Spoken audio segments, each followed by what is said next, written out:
Journey of love. രചന നിലാവിൻ്റെ കൂട്ടുകാരി. അവതരണം സാലിം കരുളായി. പിറ്റേന്ന് രാവിലെ 6 എണീറ്റ് കുളിച്ച് താഴെ പോയി ജോലിയെല്ലാം തീർത്ത് ഓഫീസിലേക്ക് പോകാൻ റെഡിയായി തുടങ്ങുമ്പോഴാണ് മഹിയുടെ ഫോൺ റിങ് ചെയ്യാൻ തുടങ്ങിയത്. മഹി ബാത്റൂമിലായതുകൊണ്ട് തന്നെ ആരും കോൾ എടുത്തില്ല. ആദ്യമൊന്നും അവൾ എടുത്തില്ലെങ്കിലും വീണ്ടും ഫോൺ റിങ് ചെയ്യാൻ തുടങ്ങിയതും സ്ക്രീനിൽ ആദിയുടെ നമ്പർ തെളിഞ്ഞു കണ്ടതും ആര് വേഗം കോൾ എടുത്തു.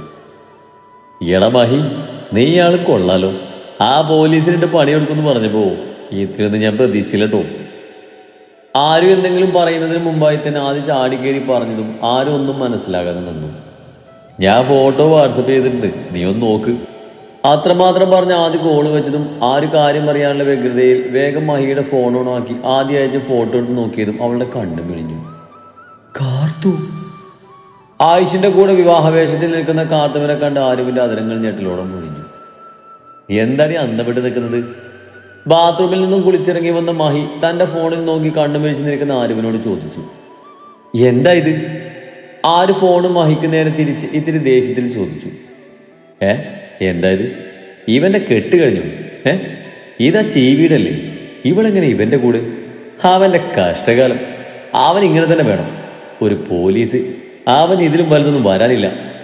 ഫോണിലെ ഫോട്ടോ കണ്ട് മഹി ആദ്യമൊന്ന് പകച്ചു പോയെങ്കിലും പിന്നെ പൊട്ടിച്ചിരിച്ചുകൊണ്ട് മഹി പറഞ്ഞു. ശരിക്കും പറഞ്ഞാൽ അവൻ ചിരി നിർത്താൻ പറ്റുന്നുണ്ടായിരുന്നില്ല. മഹിയേട്ടാ, നിർത്തുന്നുണ്ടോ ഈ ചിരി? ആരും മഹിയുടെ ചിരി കണ്ട് ശബ്ദം കടുപ്പിച്ച് പറഞ്ഞതും മഹി ഒരുവിധം ചിരി നിർത്തി ആരുവിനെ നോക്കി. ചിരിച്ചിരിച്ച് മഹിയുടെ കണ്ണും മുഖവും എല്ലാം ചുവന്നു തുടുത്തിരുന്നു. എന്താ മഹിയേട്ടാ ഇത്? ആര് വീണ്ടും മഹിയെ നോക്കി ദേഷ്യത്തിൽ ചോദിച്ചു. നിനക്ക് മനസ്സിലായില്ലേ, അവരുടെ കല്യാണം കഴിഞ്ഞു. മഹി ആരുവിനെ നോക്കി പുച്ഛിച്ചു കൊണ്ട് പറഞ്ഞു.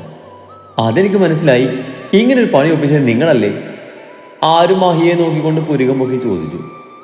ഞാനോ? ദേ, മനസാവാച കർമ്മണം അറിയാതെ കാര്യം പറയതട്ടോ. അച്ചോടാ, ഒരു നിഷ്കളങ്കൻ. നിങ്ങളുടെ വാല് വിളിച്ചിരുന്നു. ആ പോലീസിന് നിങ്ങൾ പണി കൊടുക്കണമെന്ന് പറഞ്ഞ് നടന്നിരുന്നല്ലോ. നിങ്ങൾ ഒപ്പിച്ച പണിയായിരുന്നാ പറഞ്ഞത്. ആരെടുപ്പിൽ കൈകൊത്തി മഹിയെ പുരികം പൊക്കിക്കൊണ്ട് ചോദിച്ചു. തേണ്ടി ഇടിയിൽ എനിക്കിട്ട് പണിയാ നടക്കാം. എന്റെ ആരുഷി, എനിക്ക് അങ്ങനെ തന്തയില്ലാത്തരം കാണിക്കേണ്ട ആവശ്യമൊന്നുമില്ല. അവനേത് കൊമ്പത്തുള്ളവനായാലും അവന്റെ മുന്നിൽ പോയെന്ന് പണിയാനുള്ള തൻ്റെ ഇടയ്ക്ക് ഈ യക്ഷിത് മഹാദേവനുണ്ട്. കേട്ടുടി മാധവന്റെ മോളെ. ആര് പറഞ്ഞത് ഇഷ്ടപ്പെടാതെ കറുവോടെ മാഹി പറഞ്ഞു. അപ്പോ നിങ്ങൾക്കിതിലൊരു പങ്കുമില്ലല്ലേ? ആരുറപ്പിക്കാനെന്നോണം ചോദിച്ചു.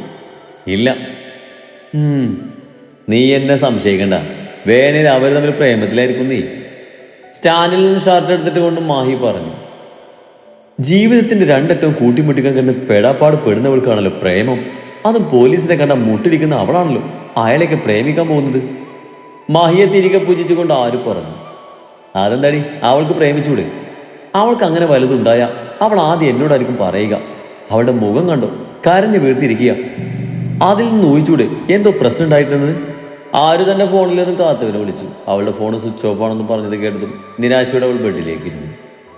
നീ ഇനി ഇതൊക്കെ ആലോചിച്ച് വിഷമിക്കുന്നതിനാ? അവൾക്കൊരു ജീവിതം കിട്ടിയില്ലേ, അതാലോചിച്ച് സന്തോഷിക്ക്.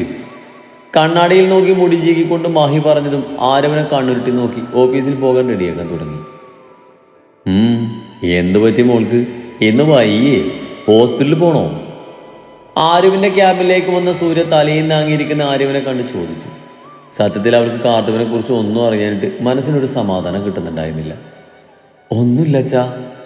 സൂര്യയെ കണ്ടും ഇരുന്നേടുന്ന് എഴുന്നേറ്റ് കൊണ്ട് ആര് പറഞ്ഞു. പിന്നെ എന്തു പറ്റി? മൂക്കൊക്കെ വല്ലാതിരിക്കുന്നുണ്ടല്ലോ, എന്തെങ്കിലും പ്രശ്നമുണ്ടോ?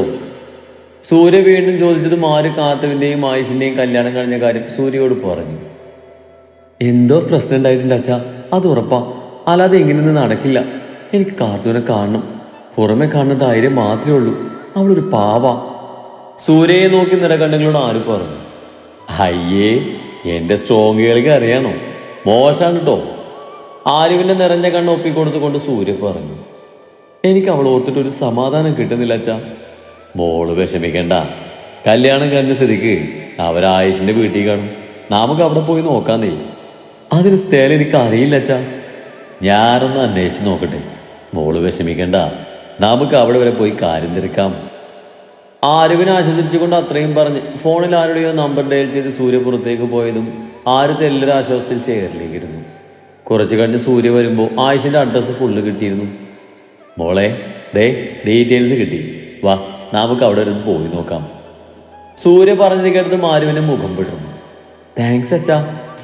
ആര് നിറഞ്ഞ ചിരിയോടെ പറഞ്ഞതും അവളുടെ കവളിൽ ചിരിയോടൊന്ന് തലോടി സൂര്യ പുറത്തേക്ക് നടന്നു. ആരുവും കൂടെ പോയി. മുന്നോട്ടുള്ള യാത്രയിൽ ആരുവിന്റെ ഉള്ളം സംശയങ്ങൾ കൊണ്ട് കെട്ടിപ്പിടിഞ്ഞ് കിടക്കുകയായിരുന്നു. എന്നാലും എങ്ങനെ അവർ തമ്മിലുള്ള കല്യാണം കഴിഞ്ഞു എന്നത് മാത്രം അവൾക്ക് മനസ്സിലായില്ല. ആയുഷിന്റെ വീടെടുക്കാൻ തുടങ്ങുന്തോറും എന്തിനെന്നില്ലാതെ ആരുവിന്റെ ഹൃദയം വേഗത്തിൽ മിടിച്ചു. അപ്പോഴും അവൾ അറിഞ്ഞില്ല ഒളിയമ്പും കൊണ്ട് തനിക്ക് പിന്നിൽ മറഞ്ഞിരിക്കുന്ന ആ യഥാർത്ഥ ശത്രുവിനെ. ഇതേ സമയം തന്റെ റൂമിലിരിക്കുന്ന കാർത്തുവിന് ആയുഷ് ദേഷ്യത്തിൽ നോക്കി. തന്നെ പോലെ തന്നെ ഒന്നും അറിയാതെ ഗണിയിൽ വന്ന് പെട്ടതാണ് അവൾ. എന്നാലും അവളെ അംഗീകരിക്കാൻ അവന് പറ്റുന്നില്ല. ഡേ, നീ നല്ലൊരു ജീവിതം കിട്ടിയെന്ന് കരുതി സന്തോഷിക്കണ്ട. ഈ താലി കുറച്ചു കാലമേ നിന്റെ കഴുത്തിലുണ്ടാകൂ. നിന്നെ പോലെ അഷ്ടിക്ക് വകയില്ലാത്ത ദരിദ്രവാസിയൊന്നും ഞാൻ എൻ്റെ ഭാര്യയായി അധികകാലം വാഴാൻ അനുവദിക്കില്ല. തൊലി വെളുപ്പ് കാണിച്ച ആളെ മായ്ക്കാന്ന് കരുതുന്നുണ്ടെങ്കിൽ വേണ്ട, അതൊന്നും ഇവിടെ ചെലവാകില്ല. തള്ളയുടെ സ്വഭാവമല്ലേ നീയൊക്കെ കാണിക്കൂ. ഉള്ളിലെ ദേഷ്യമെല്ലാം കാർത്തുവിനെ നോക്കി തീർത്തുകൊണ്ട് ആയുഷ് പറഞ്ഞതും അവൾ ഒന്നും മിണ്ടാതെ നിറകണ്ണോടിയിരുന്നു. അല്ലെങ്കിലും അത്രയ്ക്ക് വലിയവർക്കിടയിൽ ജീവിക്കാൻ അവൾ ആഗ്രഹിച്ചിരുന്നില്ല. പണമില്ലെങ്കിലും ആത്മാഭിമാനത്തോടെ തന്നെയായിരുന്നു ഇതുവരെ ജീവിച്ചത്. അതുകൊണ്ട് തന്നെ അവൻ പറയുന്നതൊക്കെ അവളുടെ ഉള്ളിൽ കൊടുത്തു വലിച്ചു. തൻ്റെ അമ്മ ഒളിച്ചോടിപ്പോയത് ശരിയാണ്. അത് കരുതി എല്ലാവരും അങ്ങനെയാകുമെന്ന് ചോദിക്കണമെന്ന് കാർത്തുവിന്. പക്ഷേ പോലീസിനെ പേടിയായതുകൊണ്ട് തന്നെ അവൻ തന്നെ അധിക്ഷേപിക്കുന്നതും താഴ്ത്തി കെട്ടുന്ന സംസാരിക്കുന്നതും കേട്ട് കാർത്തു കണ്ണുനീർ വാർത്ത് മിണ്ടാതിരുന്നു.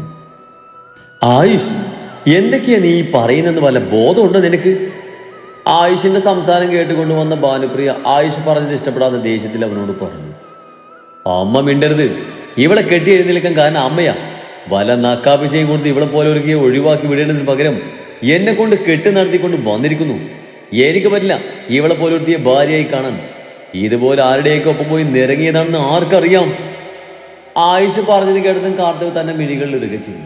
പെട്ടെന്നാണ് ആയുഷിന്റെ കവളിൽ ഒരു അടി കിട്ടിയത്. ആദ്യമായി അമ്മ കൈ നീട്ടി അടിച്ച പകപ്പിൽ കവളിൽ കൈവച്ച് ആയിഷ അവരെ നോക്കി. എന്തിനോ അവന്റെ കണ്ണുകൾ നിറഞ്ഞു. എന്റെ മോൻ ഇത്രയ്ക്ക് തരം താഴ്ന്ന ചിന്താഗതിക്കാരനായിരുന്നെന്ന് ഈ അമ്മക്ക് അറിയില്ലായിരുന്നു. ഒരു രാവ് മുഴുവൻ ഒരു ഹോട്ടൽ മുറിയിൽ കഴിഞ്ഞ നിങ്ങളെ ലോകം മറ്റൊരു കണ്ണിൽ കാണാൻ നിൽക്കാൻ വേണ്ടിയാ ഞാൻ നിങ്ങളുടെ കെട്ട് നടത്തിയത്. അമ്മേ, ആരോ ചതിച്ചതാ, അല്ലാതെ ഇവളുമായിട്ട് എനിക്കൊരു ബന്ധമില്ല. ഭാനുപ്രിയ പറഞ്ഞത് കേട്ട് ദയനീയതയോട് ആയുഷ് പറഞ്ഞു. ആയിക്കോട്ടെ, എന്നാലും നീ ആയിട്ട് ചീത്തപ്പേരുണ്ടാക്കിയ പെൺകുട്ടിക്ക് ഒരു ജീവിതം കൊടുക്കേണ്ടത് നിന്റെ കടമയാ. നിന്റെ മനസ്സിൽ എന്താണെന്ന് എനിക്ക് അറിയാം ആയുഷ്. അതൊരിക്കലും നടക്കില്ല. നടക്കാൻ ഞാൻ ജീവിച്ചിരിക്കുമ്പോൾ സമ്മതിക്കില്ല. നിന്റെ ഭാര്യയായി ഈ പെൺകുട്ടി ഇനി നിന്റെ ജീവിതാവസാനം വരെ ഇവിടെ ഉണ്ടാകും. ഇനി അങ്ങനെയല്ല, നിന്റെ ഇഷ്ടത്തിന് ജീവിക്കാനാ നിന്റെ തീരുമാനമെങ്കിൽ ഈ അമ്മയെ നീ എന്നേക്കുമായി അങ്ങ് മറന്നേക്കണം. ഭാനുപ്രിയ വിട്ടുകൊടുക്കാതെ പറഞ്ഞതും ആയുഷ് ദേഷ്യത്തിൽ അവിടെ ടേബിളിൽ ഉണ്ടായിരുന്ന വെള്ളം നിറച്ച ജഗ് ഊക്കോടെ നിലത്തേക്ക് വലിച്ചെറിഞ്ഞ് ചവിട്ടിത്തുള്ളി പുറത്തേക്ക് ഇറങ്ങിപ്പോയി. മോൾ ഇതൊന്നും കണ്ട് പേടിക്കണ്ട. മോളെ പോലെ തന്നെ പെട്ടെന്നുള്ള ഈ വിവാഹം അവൻ അംഗീകരിക്കാൻ പറ്റിയിട്ടുണ്ടാകില്ല. അതിന്റെ ദേഷ്യ. പിന്നെ അവൻ പറഞ്ഞത് കേട്ട് ഇവിടുന്ന് വിഷമിച്ചിറങ്ങി പോകരുത്. ഇപ്പൊ അവന്റെ ഭാര്യ നീ. ആ അവകാശം നിനക്കുണ്ട്. അതുകൊണ്ട് താഴ്ന്നു കൊടുക്കാതെ നിന്റെ അവകാശം നീ തന്നെ പിടിച്ചെടുക്കണം. നിന്റെ ആത്മാഭിമാനത്തെ ചോദ്യം ചെയ്യുമ്പോഴെങ്കിലും വാ തുറന്ന് തിരിച്ച് പറയണം. ഇല്ലെങ്കിൽ തോറ്റുപോകുന്നത് നീ തന്നെയാണ്. ആയുഷ് പറഞ്ഞു പോയതും ഭാനുപ്രിയ കണ്ണു നിറച്ചിരിക്കുന്ന കാർത്തികനോട് പറഞ്ഞു. നിറകണ്ണുകളോട് അവനെ നോക്കുകയല്ലാതെ അവളൊന്നും പറഞ്ഞില്ല. ആമയുടെ ഡ്രസ്സാണ്, തൽക്കാലം ഇത് ഇട്ടോ. മോൾക്കുള്ള ഡ്രസ്സ് പിന്നെ നമുക്ക് വാങ്ങാം. കരഞ്ഞിരിക്കാതെ പോയി ഫ്രഷായി വാ, വല്ലത് കഴിക്കാം. തൻ്റെ കയ്യിലുള്ള ഡ്രസ്സ് കാർത്തവിൻ്റെ കയ്യിലേക്ക് വെച്ചു കൊടുത്ത് ഭാനു പറഞ്ഞതും കാർത്തവ് കണ്ണു തുറച്ച് ബാത്റൂമിലേക്ക് കയറി. റൂമിന് വെളിയിലേക്ക് ഇറങ്ങിയ ഭാനു കാണുന്നത് ദേഷ്യത്തിൽ മുഖം ചുവപ്പിച്ച് നിൽക്കുന്ന ആമിയാണ്. അമ്മ എന്തിനാ ഏട്ടനെ അടിച്ചത്? ആയിഷിനെ അടിച്ചത് ഇഷ്ടപ്പെടാതെ ആമി ദേഷ്യത്തിൽ ചോദിച്ചു. കാരണമുള്ളത് കൊണ്ട് തന്നെ അടിച്ചത്. എന്ത് കാരണമാണ് അമ്മേ? ആ അഴിഞ്ഞാട്ടുകാരിക്ക് വേണ്ടി അമ്മ ഏട്ടനെ അടിച്ചത് തെറ്റാണ്.